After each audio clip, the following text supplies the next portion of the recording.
Hi, what we're going to do in this lesson is take a look at the great Wayne Shorter composition Footprints. It's basically a 12-bar blues shape. It's in the key of C minor. It starts with a little riff-like line.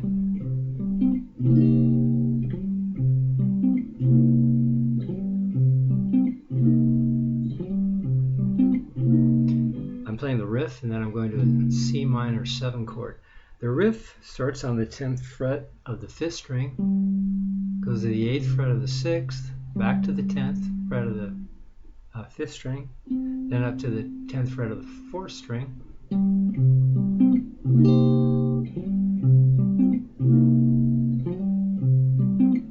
We're in 3/4 time. If you're familiar with the power chord shape, the 3-finger power chord shape, that riff comes right from that.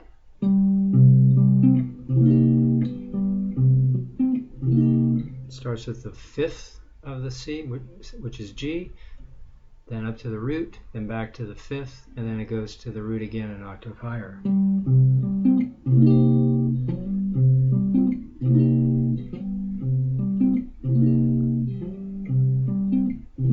When we go to the next chord, which is an F minor 7, the 4 chord, we change the riff a little bit. It starts off the same, but then it goes to the 8th fret of the 5th, and then the 8th fret of the 4th string, to an F minor 7. Then back to the original riff, taking us to the C minor 7. I have a video showing how to play basic jazz chords that'll show you how to play these shapes: the minor 7 shape 6th string root, the minor 7 shape 5th string root. The next place we go in the tune, we go to a D7 chord, and we go to a D flat 7. Now normally in a C minor blues, the 5 chord would be a G7 chord, a G dominant chord, some kind. Ours 5 chord is a D flat 7, which the reason that works is that that's the flat 5 substitute for the G7.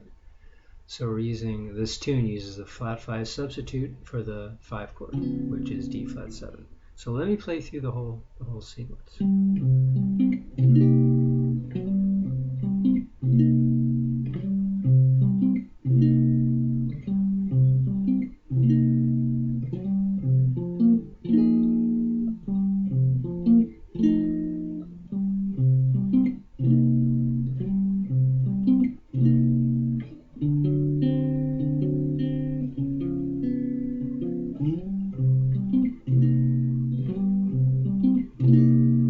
And that's it. That's a kind of a basic standard way of playing this tune. A lot of people play it that way. It's very jam session friendly.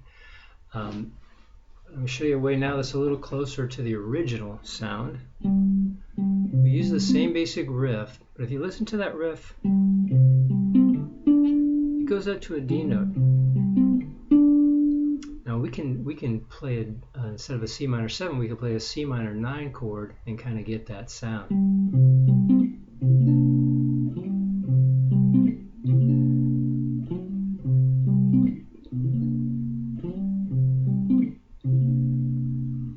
There's a lot of ways to play a C minor 9 chord, but that voicing seems to work pretty well. We also have this voicing up here, which you might be familiar with.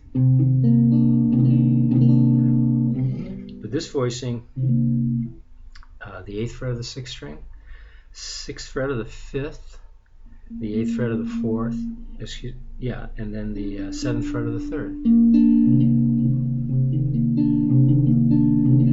It's a nice voicing.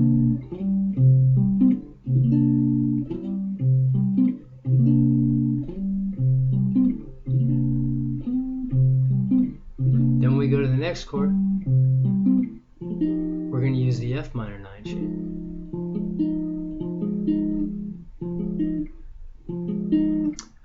I'm on the 8th fret of the 5th string, the 6th fret of the 4th, and the 8th fret of both the 3rd and the 2nd.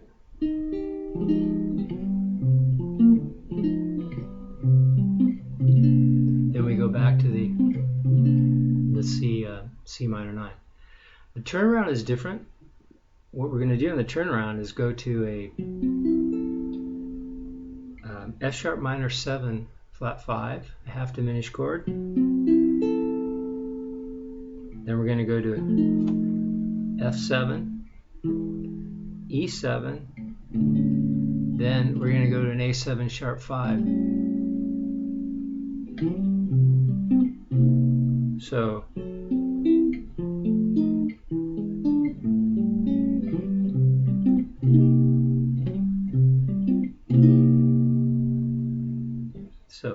let me play through that once.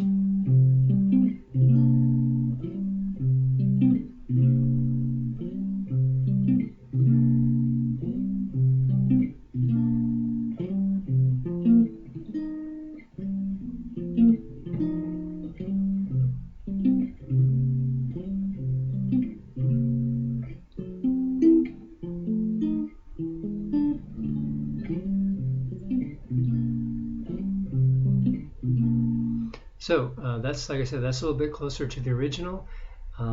You can also try a lot of different things with this tune.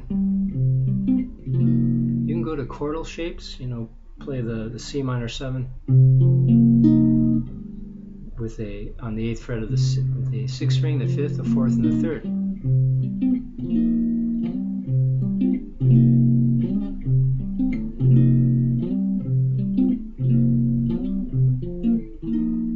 And the same thing with the F. When you play the F, you go on the 8th fret of the 5th, 4th, the 3rd, and then on the 9th fret of the 2nd string. But those two versions